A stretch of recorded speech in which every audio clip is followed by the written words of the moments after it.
Hello everyone, my name is Svokka and I come from Latvia, and at the moment Saudi is my home. I have come here to be together with my husband and my children because my husband got a job offer here, and at first I just followed as a wife, but now I'm also a teacher, and so I teach some Saudi kids and some other nationalities, and I'm a wife and I'm a mom and I'm a friend to some Saudis and some non-Saudis.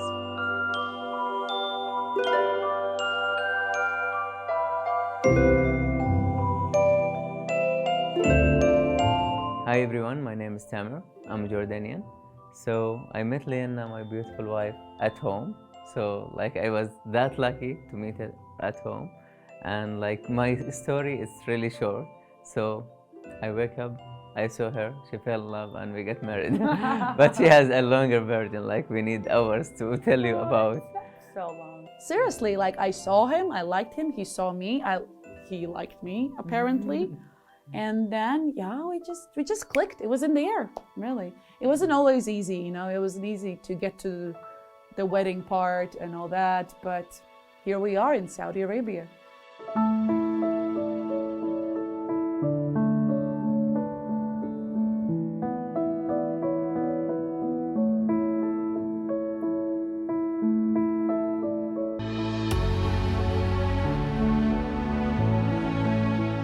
In general, we have now our community, our friends, we like it over here.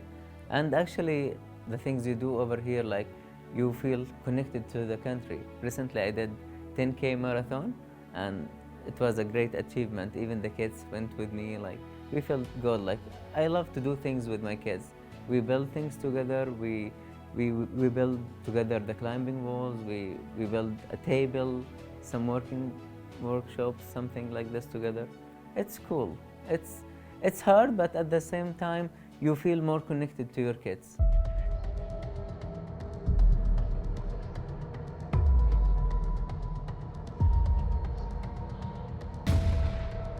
When we decided coming to Saudi, my husband came first to find the apartment, to find a car and all that, and we were in Jordan because my husband is from Jordan. And we were waiting for him to tell us, oh, everything is ready, come over and we can start our lives. But then Corona started, and everything changed. Saudi closed the borders, and my husband couldn't come to Jordan and we couldn't come to Saudi. And I was pregnant at that time. And Saudi wouldn't open the borders for a very long time. So I went back to Latvia. I gave birth to our second child over there, all alone, without my husband. And we were just desperately waiting for my husband to come and get us and rescue us.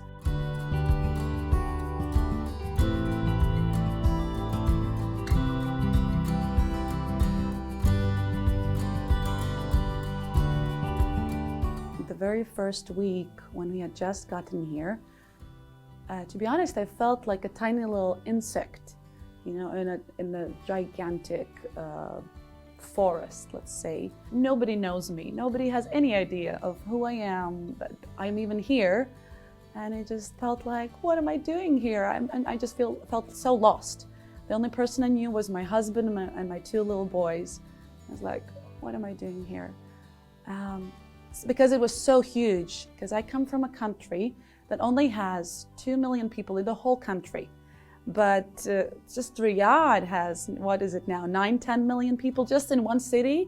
So it's just so huge and so fast, the traffic was gigantic, and all the lanes and all the cars and all the stores, and it was just overwhelming. So for me as a Latvian, it was just like, what is this place?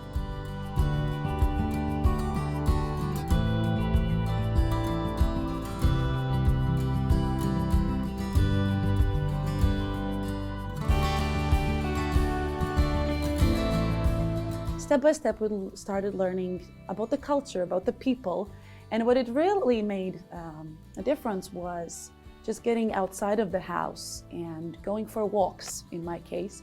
So I would go for walks with my boys. We would go to the park or just around the neighborhood. And that really made a difference, because that's when we met the first people of Saudi Arabia. But when you're walking, you can actually meet the people. And that's how I got my first job, just by being on the street.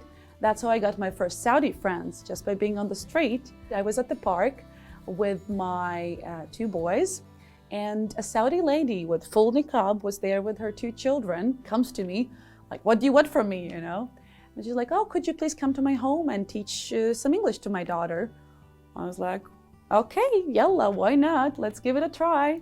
So, and she put me in her big car. At that time, I was like, why in the world do Saudis have these huge cars? But it was interesting to see how it is inside the big car. And we got to her home, and that's when I saw her without the niqab. And it was so beautiful, you know, to see the person who was just all black on the street.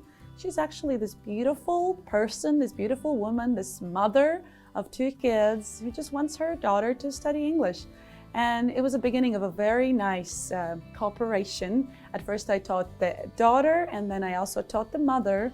So 3 times a week, she would send her driver to my home. She would get me and my boys to her home, and that's how I got my first job offer. So that was really nice.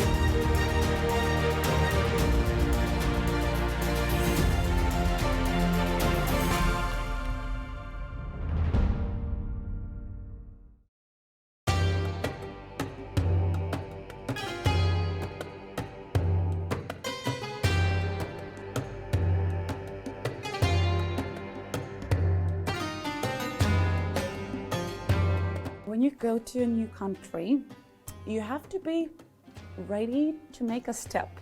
At the beginning, it just seems so huge and impossible. Like, nobody knows me and all that. But actually, you just have to take one step at a time, you know? Make the decision to leave the house, to go to the store, to just to meet new people. Be brave enough to talk to the people.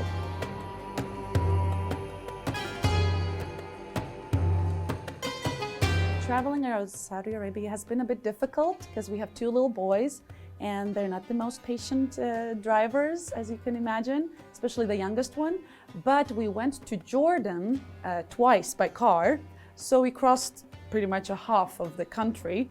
So we saw a lot of desert on the way, a lot of highway, a lot of dust and smoke and all that. So we've done that, and we've traveled around Riyadh mostly. We've been to a few kind of deserty places that are by the borders of Riyadh. We have seen that, but we are looking forward to seeing more and more. I really hope now when the boys are a bit bigger, inshallah, they'll give us more mercy to travel farther and see a bit more.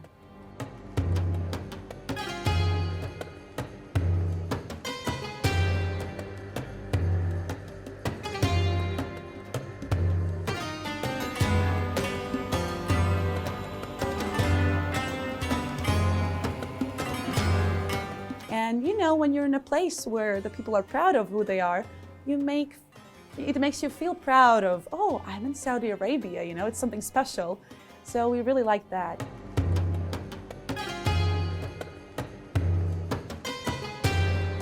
Saudi definitely, and especially Riyadh, has lots of unique events and places, and especially because it's so fresh, so new. They just started doing this. So that's what I knew, that, you know, there are no concerts, no events and all that, but you come here and it's like spectacular. And of course, one of the brightest impressions has been Boulevard World and Boulevard City that we've been very happy to see. And also when we had our first visitors from abroad, that's where we wanted to take them. Just look at it, because it's so magnificent. It's huge, it's dynamic, it's colorful, it's everything, you know. The kids have something to do there, the adults have something to wonder about. It's definitely a place for everybody to go to, so we really like that.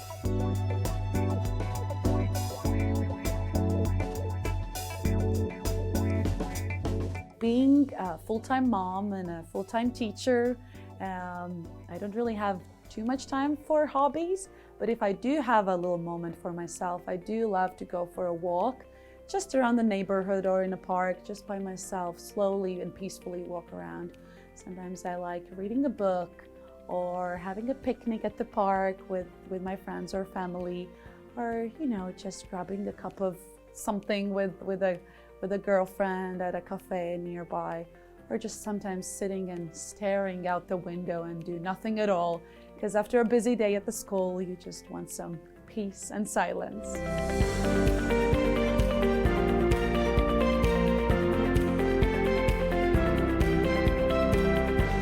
During this day, it started very early at 5:30 a.m. That's when I usually wake up. I get myself ready, then I wake up the boys, then we go to school. The school has, we have to be at the school at 7 a.m., so that's quite early.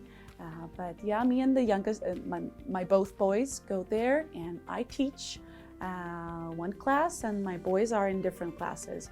So we spend some good 8 hours at the school. And then at the end of the day, we relax a little bit. My kids like to play with other kids. And then we usually go home, and my boys are always hungry right after the school, so I feed them. And then we just try to spend some relaxed time together, just, boys and mommy time as much as possible. We sometimes read some books or play some games, or they like to swing in their hammock, climb on their rock wall. Today we had the great chance of going to Boulevard World, which is something like a fairy tale to my kids, and I believe to many other kids. So we were really, really happy to go over there, walk around, play some games, win some prizes. I believe it's the best thing that you can have at the end of the day is when you have the fireworks, just celebrating that you made it, you made this day. It started early, there was a lot of work, but ta-da, let's celebrate. You survived it, you did it. So yeah, that's my day. I wish I could end every day with fireworks, that would be nice.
One of the most important things living abroad is to feel at home in all the possible ways, at your home, with your family, with your friends, with the people around you. And in my case, I believe one of the most important things was to make your home feel like a little version of your country. That was very important to me. So I have brought some things from Latvia, some paintings, some decorations, some little items that remind me of Latvia. And Latvia has beautiful nature. It's very green. We have lots of rivers and forests and meadows and flowers and all that.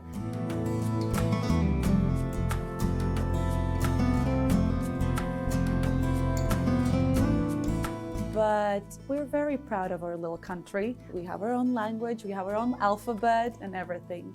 And I'm proudly passing this language to my sons as well, and I'm very happy that they speak Latvian already. And I've been very blessed to have some other Latvians in Riyadh as well, and it's been quite miraculous how I've found them. And just to have somebody to talk your language to, Of course, every day you speak English or Arabic, but it's so important, so crucial to have your native language somewhere around you. So find people who talk your language, who understand your mentality.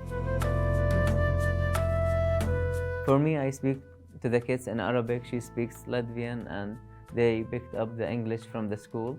And it's challenging because like sometimes we speak 3 languages on the same tip, but at the end, I feel like they have to speak Arabic. And they have to speak Latvian. Yeah, so there is no choice. The English part was, they could choose that, but Latvian and Arabic was a must. Yeah. And it seems that he's proud of it, whenever he meets new people, he tells them, I speak 3 languages, and then it's just so nice to hear that we've done something good, I guess. Yes.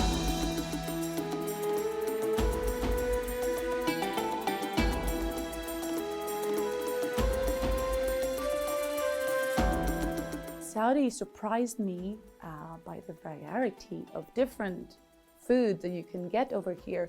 You get pretty much everything. You want American food, there it is. Italian, Vietnamese, Russian, whatever. It's all here, and such diversity. It's incredible. So you can find everything. So it's not that you go and eat Saudi food all the time, right? Because you have so many different options. But of course, you want to try the Saudi food as well. And what I do like is their lamb, how they cook their lamb, that they make it so soft and so tender. And I discovered that you can eat lamb with honey only here in Saudi, and that was something very strange to me when I first heard about it. Lamb and honey, how does that work together? But when you tried it, I was like, let's do it again. So that was my favorite thing. And of course, the dates are wonderful, and all the date cookies and all that. That's nice.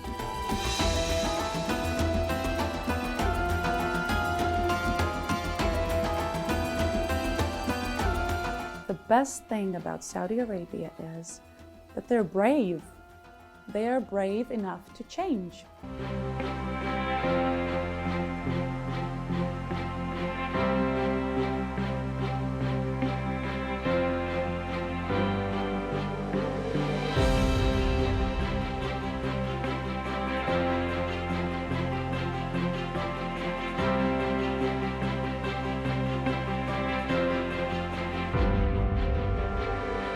Sveiki, mani mīļie latvieši!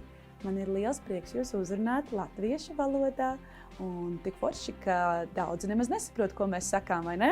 Jā, man liekas, ka mēs esam ļoti drosmīgi cilvēki, ka mēs uzdrošināmies dzīvot Saudarābijā, lai mums visiem pietiek spēka, un mēs varam turpināt godam nest Latvijas vārdu šeit un citur pasaulē.